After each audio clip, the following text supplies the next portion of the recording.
L'un des 3 couvents franciscains de France est situé dans un quartier populaire de Cholet, dans le Maine-et-Loire.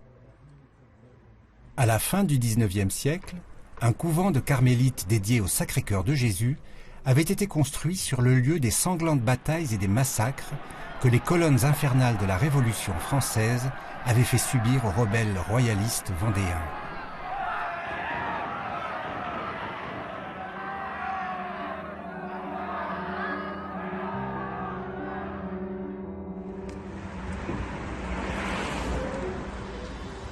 C'est en 2002 que les frères franciscains conventuels ont pris la suite des sœurs carmélites, l'évêque d'Angers leur confiant alors une mission d'apostolat des jeunes. Aujourd'hui, ce lieu reçoit un grand nombre de visiteurs réguliers.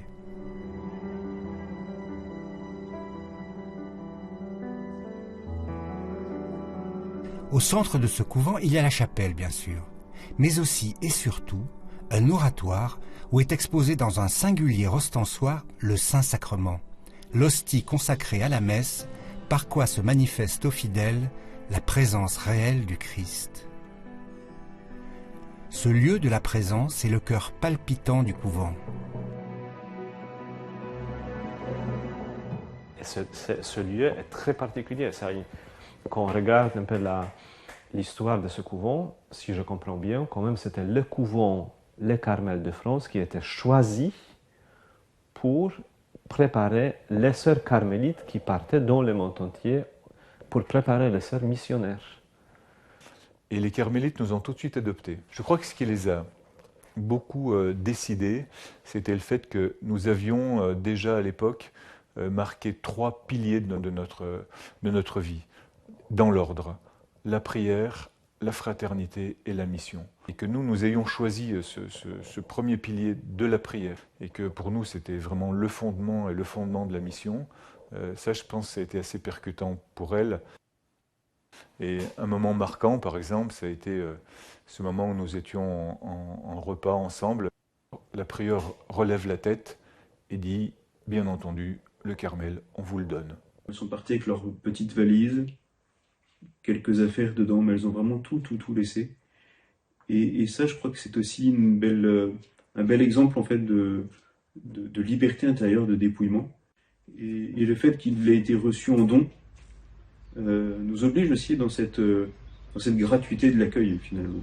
Les sœurs présentes ici aussi, plusieurs sont enterrées sous l'autel, eh bien intercèdent pour notre mission aujourd'hui encore. Je pense que ce qu'on vit ici est le fruit de leur vie donnée et des prières qu'elles ont dites ici. Toutes ces personnes qui se convertissent, qui découvrent Jésus et l'amour de Dieu, ça ne vient pas comme ça. C'est le fruit d'une vie donnée avant. Abraham engendra Isaac. Isaac engendra Jacob. Jacob engendra Judas et ses frères. Judas, de son union avec Tamar, engendra Pharès et Zara. Nous sommes 3 frères, avec un autre frère français, frère Jérémy-Marie, un frère polonais, frère Paul.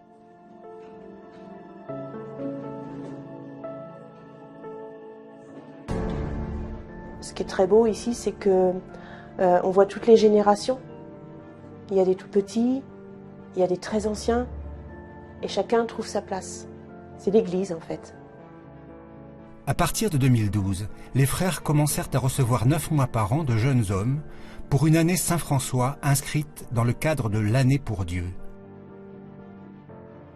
C'est une proposition de l'Église de France qui est particulièrement très belle, qui donne la possibilité pendant 9 mois habituellement de vivre auprès d'une communauté où il y a tout un programme,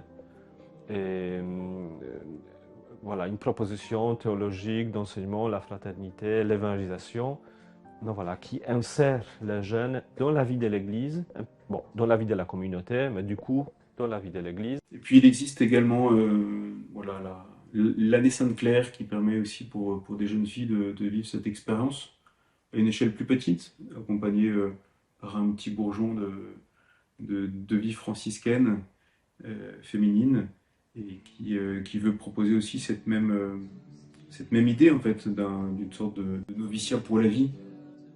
À Cholet, on leur propose de s'intégrer dans toutes les activités du couvent, dans sa vie spirituelle comme dans sa vie matérielle. Une journée type, on va dire, on prie, on travaille, on étudie, il y a du sport aussi, c'est un peu entrecoupé comme ça. C'est une année où on se laisse faire, on se laisse façonner par Dieu. Donc il y a une formation théologique, le lundi à la faculté théologique d'Angers, ici à le cours, et ici au couvent. Ben, il y a la fraternité en fait, qu'ils vivent, parce qu'ils sont 8 et ils forment une petite famille. Il y a aussi l'évangélisation, c'est-à-dire la participation à la pastorale du couvent, ou bien même leur propre initiative parfois. Ils interviennent dans les écoles, des établissements, ce qui permet aussi à certains, pendant 9 mois, quand même bien avancer leur discernement. Est-ce que c'est la vocation à la vie familiale ou à une des formes de la vie consacrée? Je crois que ce que nous essayons de transmettre, c'est aussi cette école de prière, en fait. Cette école pour apprendre à rester avec le Seigneur et d'y trouver du goût et de se laisser justement nourrir par là et de pouvoir donner cet amour ensuite. Cette année, 8 garçons originaires de toute la France ont décidé de s'approcher au plus près de Jésus. Ils ont ressenti un appel à servir Dieu et l'Église et veulent discerner comment ils vont y répondre. Cette période est une mise à l'épreuve de leur foi par la vie fraternelle, mais aussi par les contraintes qu'implique toute forme de vie religieuse. Le cadre est très rigide, c'est-à-dire que vraiment les horaires sont assez fixes, pour le lever et pour le couchage, mais le contenu est divers et change, et est très riche aussi. Donc il n'y a pas de place selon moi, pour la répétition, enfin du moins je le ressens pas comme ça, pour la monotonie. On passe quand même presque toute la semaine, pas toute la semaine, mais du moins une grande partie de la semaine dans le couvent. On a très peu de contact avec l'extérieur, on n'a pas accès à nos téléphones portables, ni aux réseaux sociaux, ni à l'information. Donc en fait finalement, toutes les infos extérieures viennent des gens qu'on peut croiser dans le couvent ou même des frères.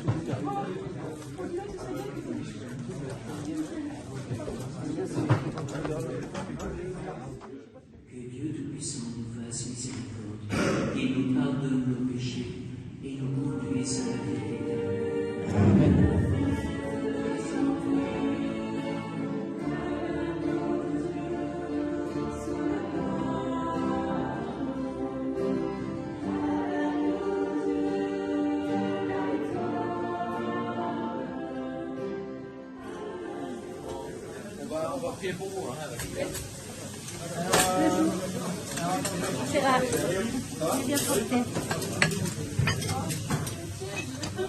Le monde aujourd'hui propose différentes choses, je pense, qui permettent de remplir, en tout cas là où Dieu n'est pas, quoi. Mais après, c'est sûr que c'est toujours vide, quoi. Enfin, ça n'a jamais fini d'être rempli, quoi. Il n'y a que Dieu pour moi qui peut vraiment remplir complètement un homme, quoi. Les jeunes arrivent parce qu'ils ont soif de se donner.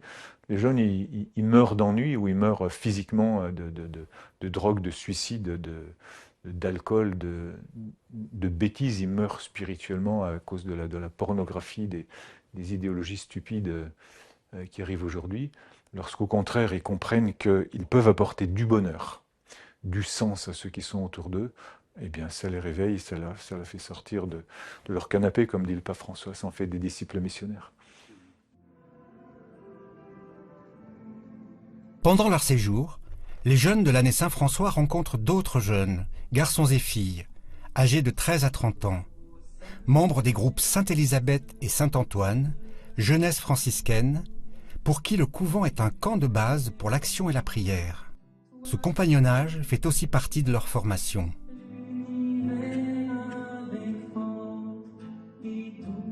Je te bénis, Père, Seigneur du ciel et de la terre, d'avoir caché cela aux sages et aux savants et de l'avoir révélé aux tout petits.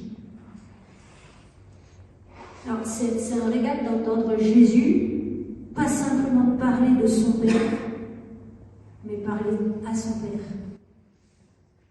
Vous imaginez, les apôtres, les disciples, les foules, ça a dû les scotcher. Tout d'un coup, Jésus qui tressaille de joie sous l'action de l'Esprit Saint, qui est rejeté par les foules, qui est poursuivi par les pharisiens, les scribes, qui lui tendent tout le temps des pièges, et qui se met à tressaillir de joie et à dire « Je te bénis, Père, Seigneur du ciel et de la terre, d'avoir caché cela aux sages et aux savants, de la voir révéler au tout petit. Oui, Père, car tel a été ton bon plaisir. Il y a déjà en premier lieu, il y a les enfants, les enfants franciscains, donc c'est pas... Enfin, donc voilà, c'est le premier, c'est les plus jeunes qui viennent au couvent. Et là, donc certains d'entre nous, oui, s'occupent d'eux en tant qu'animateurs. Qu'est-ce qu'on a dit ce matin, juste après la parole? Mince, j'ai pas, oublié, mince. Oui, bravo Jules. Ah. C'est quoi? Du coup, on peut déjeuner? Attends. Oui, je crois en Dieu le Père. Oui, je crois en Jésus-Christ, Rédempteur de notre terre. Rédempteur de notre terre. Oui, je crois, ça doit être... Je crois au Saint-Esprit.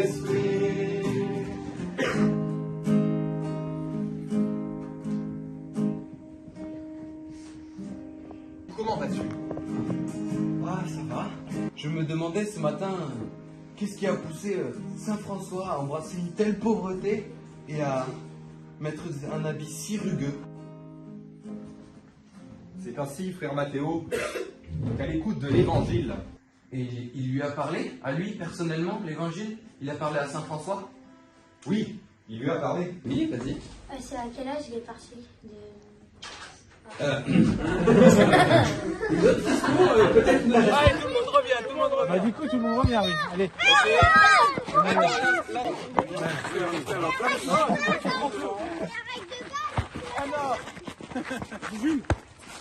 Ensuite, il y a le GSA, GSE, donc c'est les 13-17 ans. Donc ce GSE, nous on s'en occupe pas, c'est les filles. Et donc le GSA, il y a certains de nous aussi qui sont animateurs voilà, pour les week-ends où il y a des jeunes qui viennent. Et enfin, il y a la jeunesse franciscaine. Donc là, c'est 18 ans et plus, jusqu'à 30 ans, si je dis pas de bêtises. Et alors eux, ils sont autonomes. Enfin, en fait, du coup, on participe. Enfin, quand ils viennent, on participe avec, à ce qu'ils font, à leur topo, à leur temps de prière. Voilà, donc là, on n'a pas de responsabilité, parce que, enfin.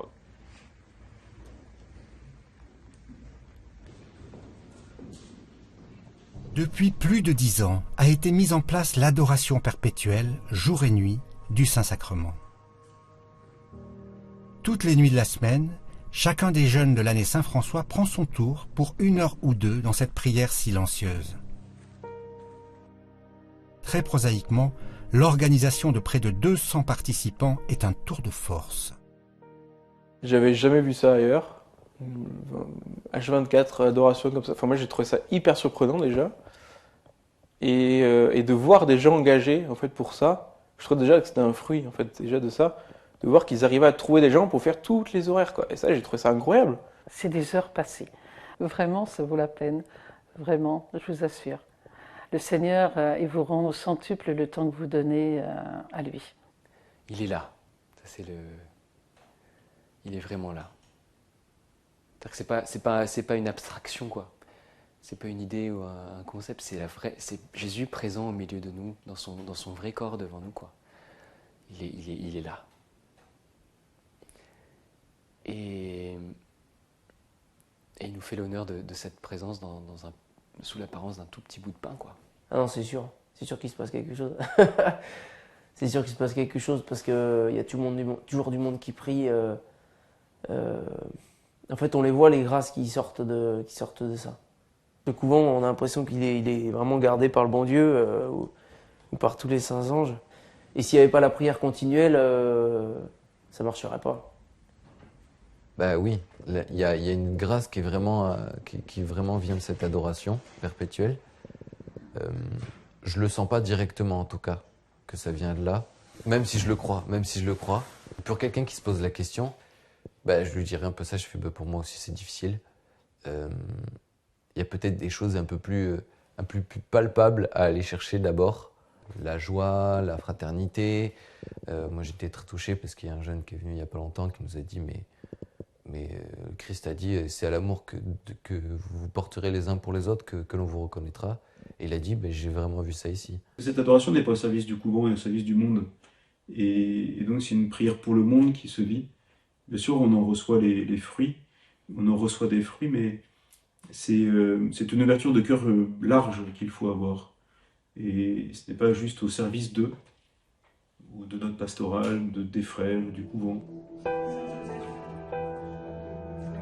Rien ne serait possible, cependant, sans le concours spontané d'un grand nombre de soutiens de tous ordres, pour les travaux, le ménage, la cuisine, les activités avec les jeunes, de la part de laïcs convaincus de l'apport de la communauté à la vie spirituelle de la ville, en collaboration avec les paroisses bien sûr, mais tout particulièrement les services que propose l'Église, comme les aumôneries.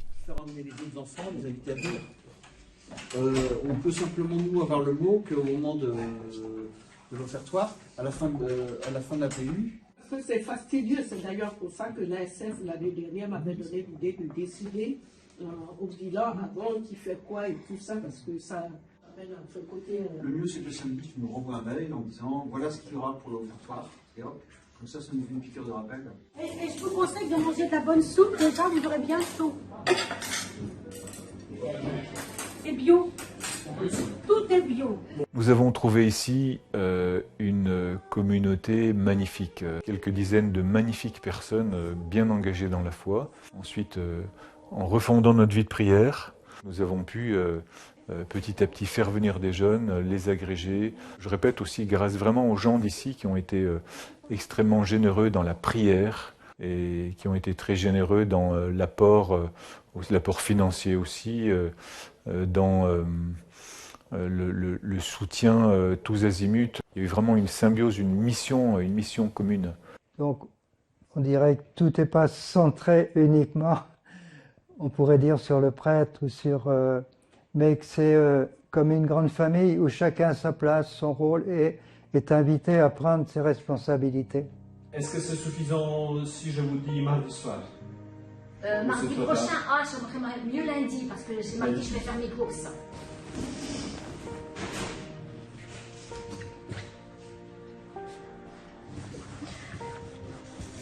Nous, on a besoin de nos frères, ça c'est sûr. Comment en arrive-t-on à tout quitter et à prendre une année pour Dieu? Ces jeunes ont un parcours de foi chacun très différent. Alexis, issu d'une famille non pratiquante du Puy-en-Velay, a rencontré le Christ quand il était adolescent. Au lycée, on était avec des amis à Thésée. Et après, au retour Thésée, ils nous proposent de passer à Paray-le-Monial, vu que c'est pas très loin. Et on a la chance de pouvoir célébrer l'Eucharistie dans la messe des apparitions. Et au moment de l'élévation de l'Eucharistie, je ressens vraiment une vague de chaleur, une vraiment forte chaleur au niveau du cœur, quelque chose de fort, quoi, vraiment une vague d'amour, quoi. Et après ça, je partage à tous ceux qui étaient là après la messe, mais vous avez ressenti le truc là que j'ai ressenti, quoi, parce que moi je pensais que c'était normal vu l'endroit, vu ce qui avait pu se passer ici, mais sauf que non, personne n'avait ressenti ça, il n'y avait que moi, quoi. Ambroise, lui, grandi à Poitiers dans une famille très pratiquante, fréquente le couvent depuis son enfance. J'ai vu la première année Saint-François. J'étais petit à l'époque et je connaissais pas du tout l'office, les offices avec le bréviaire. Et du coup, j'étais complètement perdu pour un office. Et puis, un gars d'une année Saint-François était à côté de moi et puis il m'a montré comment utiliser le bréviaire. Et puis, je les regardais un peu tous, et dont lui en particulier. Et je trouvais que c'était des personnes qui étaient rayonnantes, et je me suis dit, ça plus tard, ce sera pour moi. Avant, je basais toute ma foi sur ce que j'ai reçu de mes parents. Mais ça fait que 1 an que j'ai vécu une expérience très forte, très personnelle dans la prière, mais aussi en faisant un pèlerinage. Et à partir de ce moment-là, il y a vraiment quelque chose qui s'est débloqué, où je me basais plus sur ce que j'ai reçu de mes parents, mais aussi d'une expérience forte et personnelle et un désir profond d'approfondir ce que j'ai reçu, en fait, finalement. J'y réfléchissais depuis déjà l'année dernière. J'ai commencé à faire oraison, et puis ensuite, au bout d'un moment, je me suis dit, Ambroise, il faut que tu prennes une décision. Et c'est là où justement le désir que j'avais eu quand j'avais vu, quand ce jeune de l'année Saint-François m'avait tendu son bréviaire, ce désir est remonté et je me suis dit, ça veut dire que, c'était le signe pour dire, bon, tu t'engages dedans. Esprit Saint, feu d'amour, descends sur nous, embrasse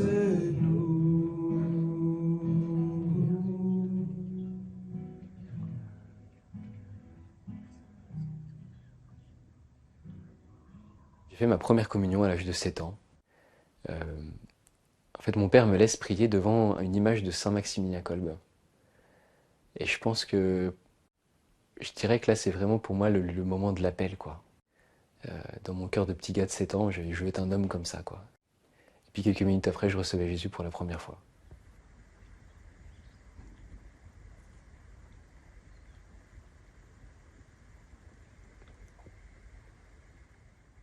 Frère Jérémie Marie, d'origine bretonne, aujourd'hui coordinateur de l'année Saint-François, s'éloignera de Dieu à l'adolescence. Il se lancera dans une pratique intensive du surf, puis se plongera dans le monde de la fête, de la musique et de la nuit. Il n'en sortira que quelques années plus tard, à la suite de ce qu'il appelle une effusion sauvage du Saint-Esprit. J'ai senti deux bras qui m'enlaçaient, et puis comme si le Seigneur me disait « Mais aime-moi, quoi, comme tu es, tel que tu es, en fait, ça me suffit. » Jérémie Marie s'engage alors dans des groupes de prière.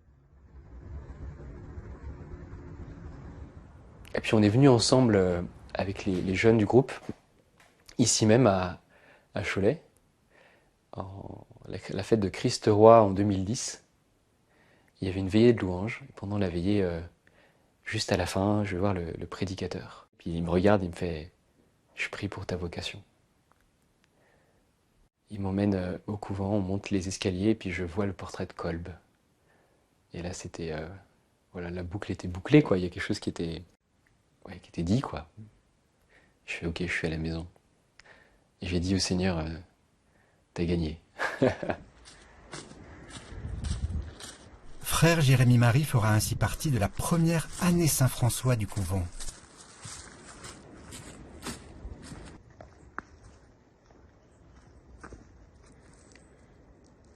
Geoffroy, ingénieur installé dans le Lot-et-Garonne, avait créé une entreprise dans l'industrie du bois quand il a ressenti dans sa prière un appel à s'arrêter un temps pour fortifier sa foi.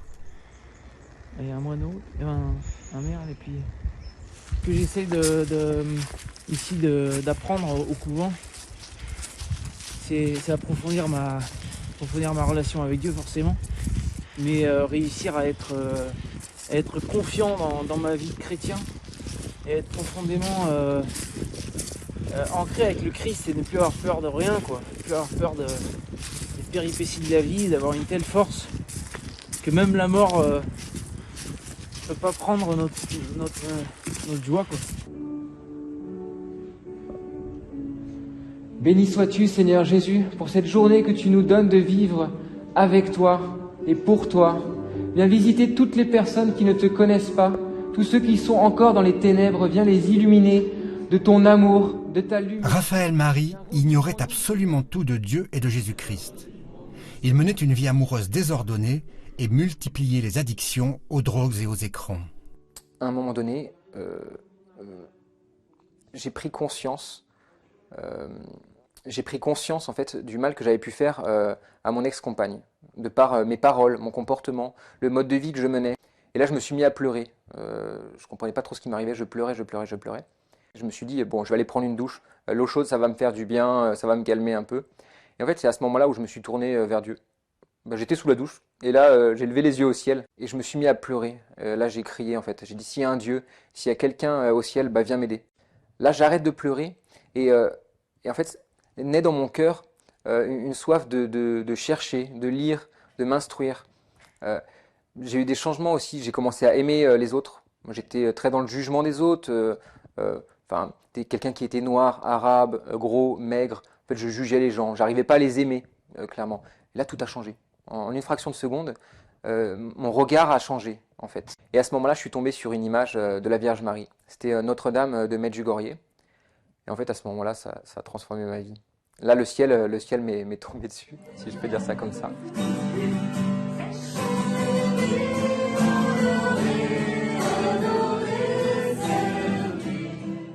Mes parents sont vraiment catholiques fervents.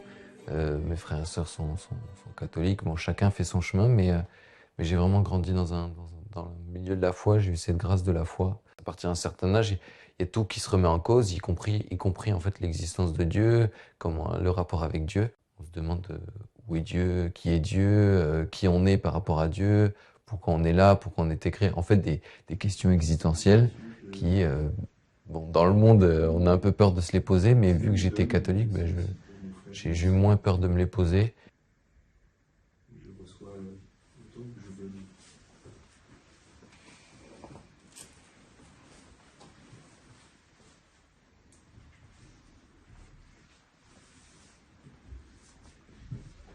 J'avais vraiment le désir de prendre un temps pour me poser, un temps consacré au Seigneur, un temps pour écouter le Seigneur.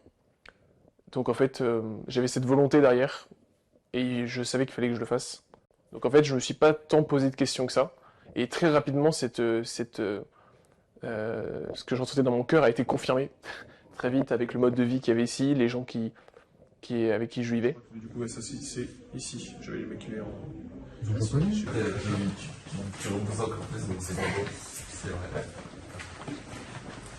Voilà. Bon, heureusement que j'ai un radio réveil.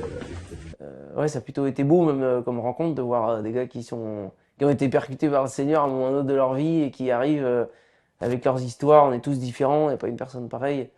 Et en fait, on est au même endroit, au même moment, à vivre cette aventure.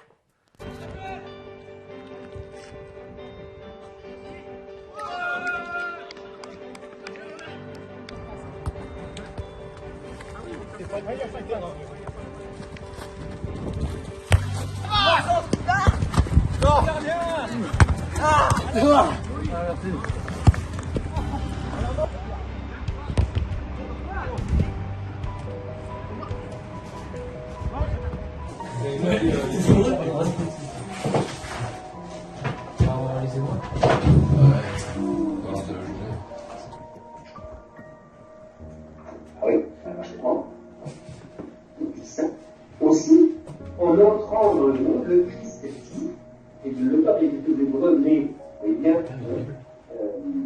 une citation dans ce testament, donc cette distance absolument extraordinaire entre l'Église par le catholicisme.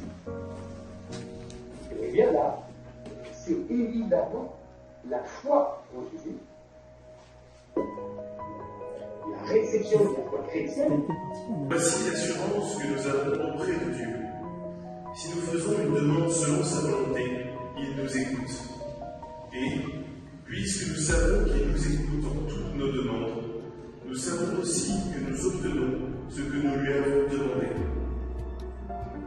Si quelqu'un voit son frère commettre un péché qui n'entraîne pas la mort, il demandera, et Dieu lui donnera la vie. Et là, il faut leur retirer des clous. Sinon, on les met dans là, il y a un peu de travail ici. Mon clavier. Oui, mais ça, on va le rajouter, on va lui rajouter un pied. Ouais, tu vois, il faut la même chose que l'autre. Ouais, mais il faut pas s'amuser avec beaucoup.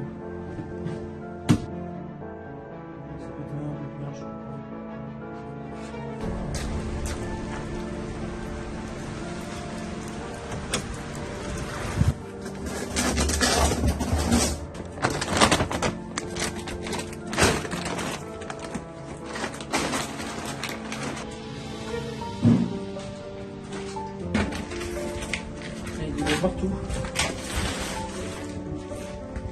Là, il y a une sortie d'eau là. Ouais. Mais du coup, il faudra qu'on sache pourquoi ça coule. Ok. Et apparemment, il y a une fosse. Il y a un truc qui est bouché depuis qu'ils sont arrivés. Alors, il faudra qu'on arrive à se faire ranger comme il faut.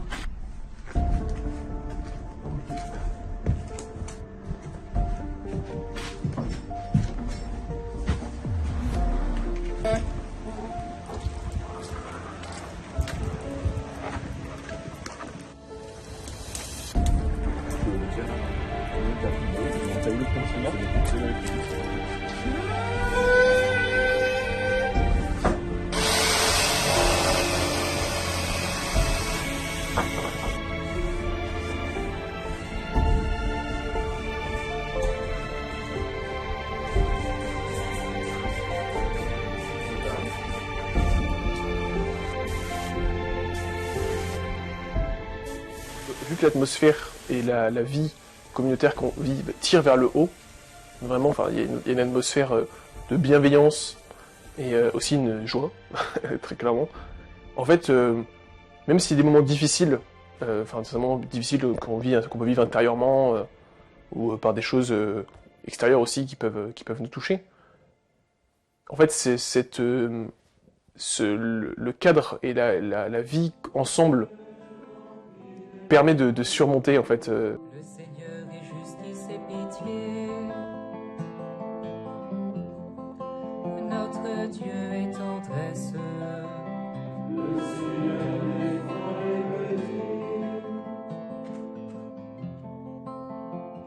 Le chemin de foi de Michael, qui vient du pays nantais, est passé par la maladie de sa jeune sœur, qui l'a accompagné jusqu'à sa mort à 26 ans. car le Seigneur t'a fait du bien. Ça a été des moments, ça peut paraître particulier de le dire comme ça, mais c'était vraiment une grâce en fait. Aujourd'hui, c'est de le relire vraiment comme une grâce que le Seigneur m'avait fait, d'être auprès d'elle dans ces moments-là. On priait ensemble le soir, et voilà, c'était des moments très très forts. On priait le chapelet. Ces derniers instants, c'était vraiment des souffrances qui étaient terribles. Et moi, j'étais là, juste présent. Et ça, je le relis aujourd'hui, en fait, c'était la force d'être juste présent, parce que dans ces moments-là, on ne sait pas forcément quoi faire, quoi dire. Et en fait, le Seigneur était présent, il agissait. Et ça m'a beaucoup marqué, en fait, dans mon chemin de foi.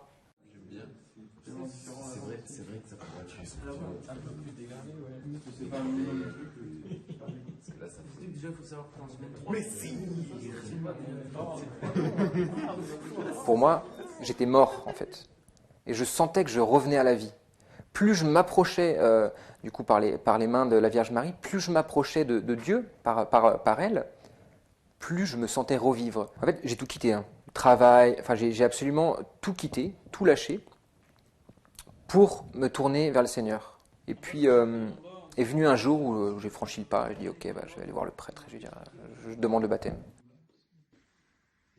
C'est lors d'un week-end à Notre-Dame de la Salette que Thomas, qui vivait à Grenoble, a retrouvé le Christ après une adolescence révoltée et remplie d'addictions. J'avais beaucoup de projets de partir à l'étranger et d'autres projets professionnels. Mais ouais, il y avait vraiment ce mal-être qui était né de tout ce que j'avais pu faire de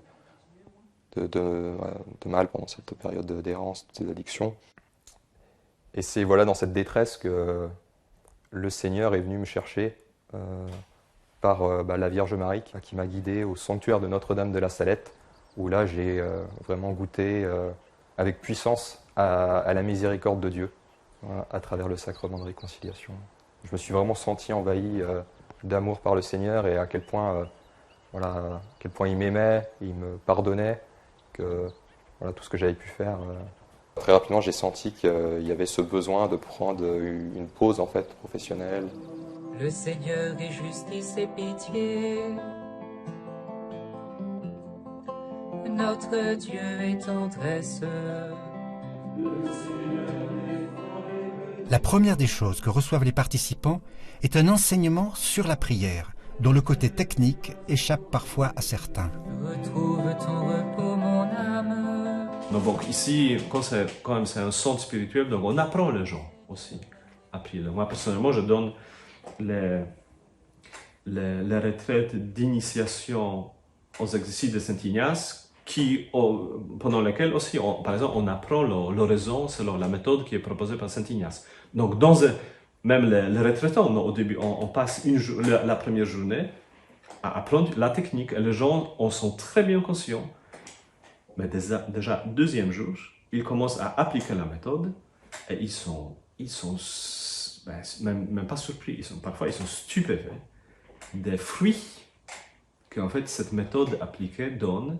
Donc assez rapidement, on oublie la méthode parce qu'elle est tellement assumée que ça va de soi.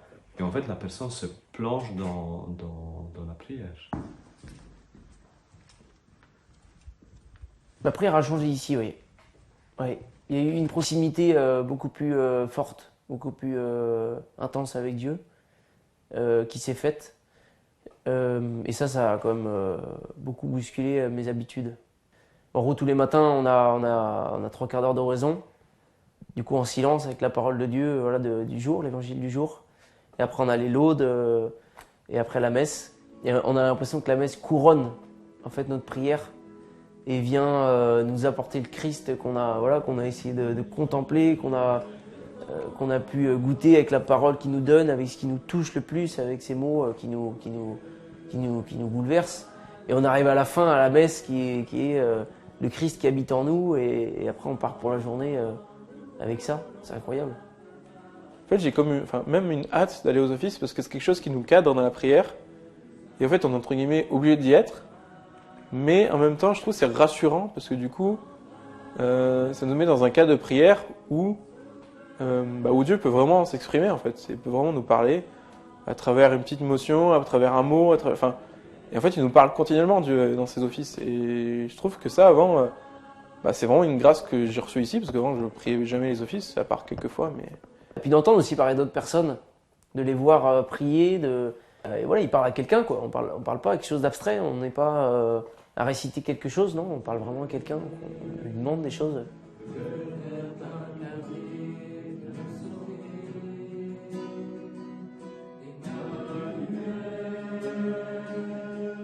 La fréquentation quotidienne de religieux est un élément fort d'approfondissement. Ça leur donne aussi l'exemple d'une vie de religieux, qui peut-être effectivement leur donnera le désir de la vivre également. Pour d'autres, ce sera une année d'une belle expérience spirituelle, où ils ont beaucoup reçu et il leur faudra un petit peu de temps pour apprendre à vivre tout cela aussi, puisqu'on reprend un peu toute la vie morale, voilà, la vie de prière, les sacrements, la foi, enfin il y a un peu, c'est une base catéchétique un peu pour adultes aussi, hein, qui est redonnée. Donc on vit avec 5 prêtres, c'est extraordinaire. En fait, oui, je les considère, je pense, vraiment comme des pères spirituels. On peut pas aller jusqu'à dire qu'il y a des grades, des paliers comme dans les sports de combat, mais je pense qu'il y a une certaine, j'ai envie de dire, un certain niveau d'accueil de l'amour de Dieu. Il y en a certains que je connais déjà depuis un petit moment, comme frère Jean-François, frère Jérémy que j'ai connu à l'année Saint-François, mais enfin quand il a fait son année Saint-François. J'ai quand même gardé une relation, ils sont frères et prêtres, ils sont, on va dire, encore plus bénis par le Seigneur. Maintenant, avec le monde qu'on a aujourd'hui, il faut aussi avoir des bagages ancrés dans la foi pour pouvoir témoigner de sa foi.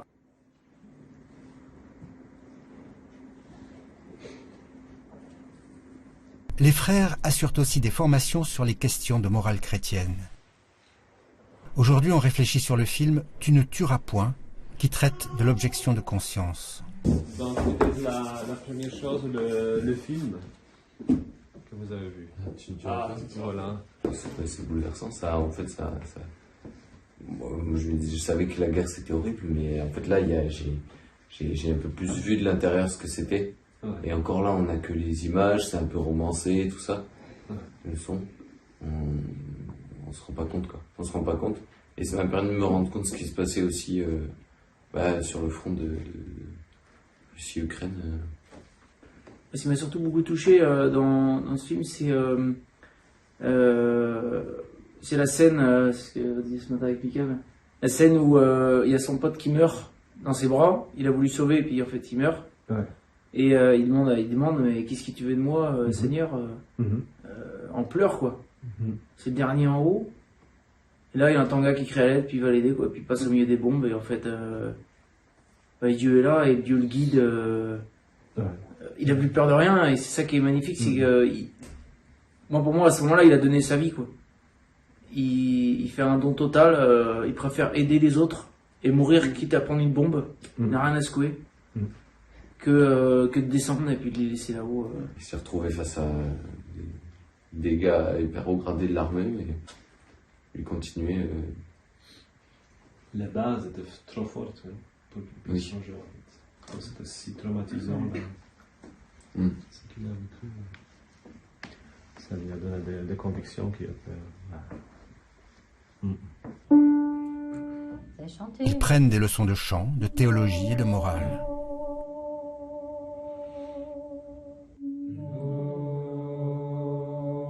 Tu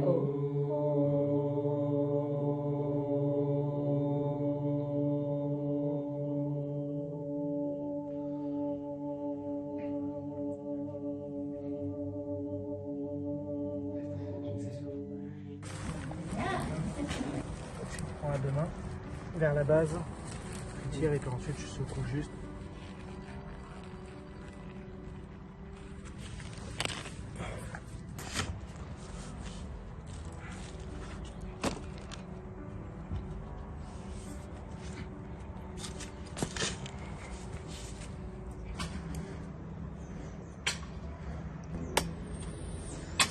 En fait, quand je suis avec des gens, ça m'apporte tellement plus que si je suis avec un écran. Que là, vu qu'il y a tellement de belles choses qui se passent, et il y a tellement de gens merveilleux et de rencontres, et puis on est tous dans cette dynamique. Et ce qu'on veut, c'est vivre ensemble. On a cette volonté de vivre ensemble, on a cette volonté d'aimer le Christ et d'aimer les autres. Et vu qu'on l'a tous, en fait, qu'on cherche vraiment à avancer dans cette fraternité, dans cet amour, on le veut. On la veut, cette fraternité, on veut cet amour, on veut cette joie. Eh bien, on se donne tous les moyens.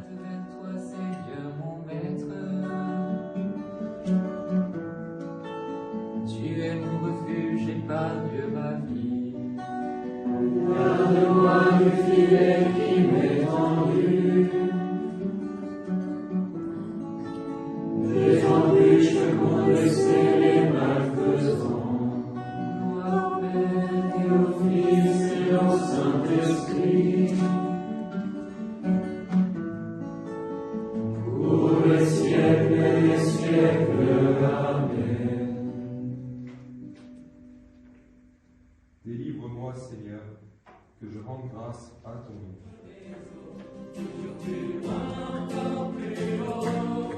Je couvre ton victoire, ils sont beaux, vive ceux qui portent la nouvelle sur le chemin de la vie éternelle.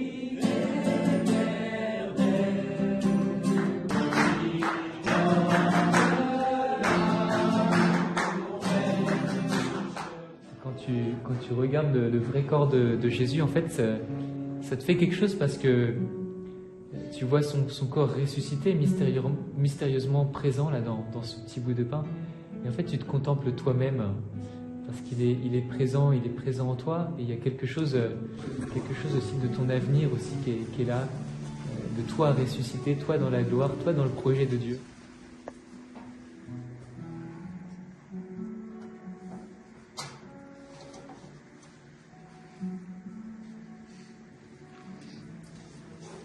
Et la parole dit, et c'est Paul qui le dit, nous tous qui reflétons le Seigneur de gloire, à visage découvert comme dans un miroir, nous sommes transformés à son image transfigurée de gloire en gloire par le Seigneur l'Esprit.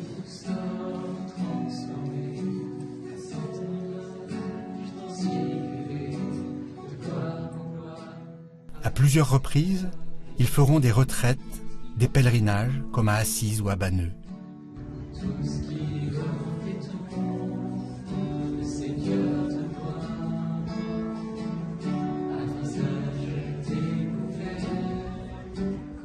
Plusieurs fois par an, ils contribuent activement à l'organisation, à l'animation et à l'encadrement de camps de jeunes, comme ici, au lycée de Briassé près de Nantes.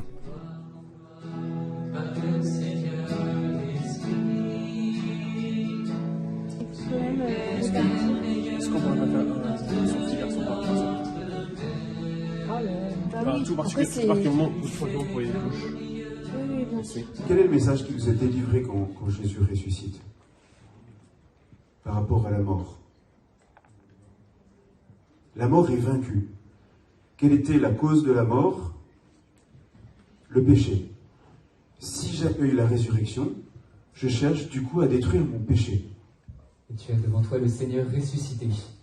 Il est vivant, il est vivant, il est ressuscité. Alléluia! Alléluia!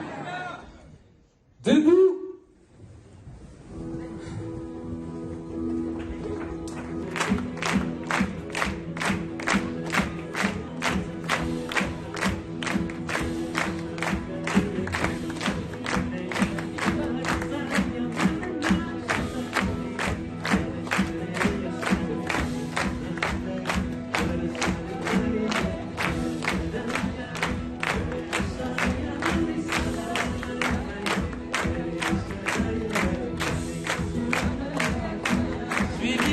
Jésus et je suis vivant avec toi. Alléluia.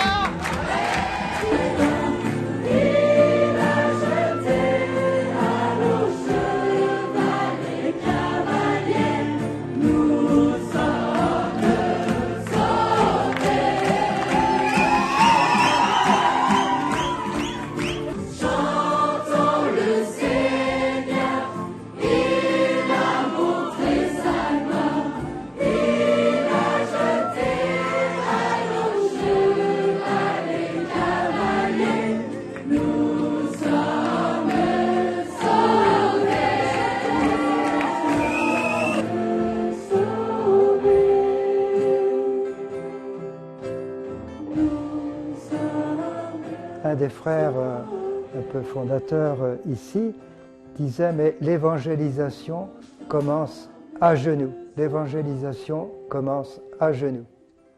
Pourquoi est-ce que depuis quelques années, il y a 5, 6, 7, 8 jeunes qui chaque année, des nouveaux, viennent ici passer toute une année? Nous pensons que c'est vraiment un des fruits de l'adoration. Et c'est beau en fait de voir que les enfants de Dieu sont présents et que cette jeunesse, elle est là aussi pour réveiller un peu, réveiller l'Église, réveiller aussi les autres jeunes qui sont perdus mais qui sont aussi en quête de sens. Du coup, comme ça, je peux avoir la réplique manche-long et la réplique manche-long. C'est ça. On fait un basket?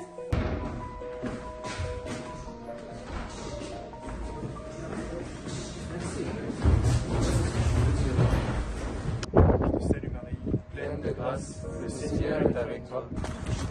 Ah, mais tu l'as doublé!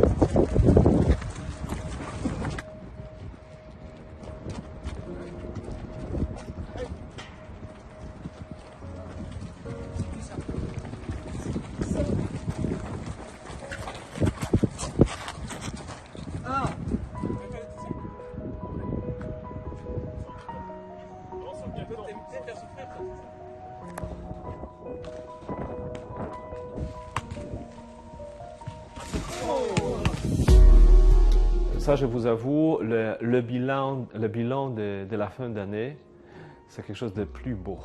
En fait, moi, souvent, presque toujours, en fait, je sortais de ce bilan très réconforté.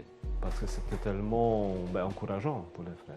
Ce zèle qui m'habite, mais j'ai envie de le partager avec tous ceux qui étaient dans mon cas, en fait, et même toutes les personnes qui ne le connaissent pas, qui vivent sans connaître cet amour, cette joie.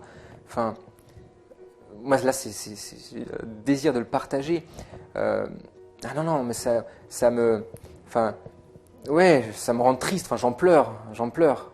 Je supplie le Seigneur, je dis, mais Seigneur, ce que tu as fait pour moi, mais fais-le aux autres, quoi. Certains restent dans la fraternité de la jeunesse franciscaine. Donc il y a une fraternité des jeunes qui est rattachée au couvent. Donc ils restent dans cette fraternité, donc ils reviennent régulièrement. Certains se marient, commencent la vie professionnelle, donc on les voit peut-être, ils nous invitent au mariage. Certains deviennent frères, donc on les voit très souvent. Voilà, tous les cas de figure. Certains disparaissent.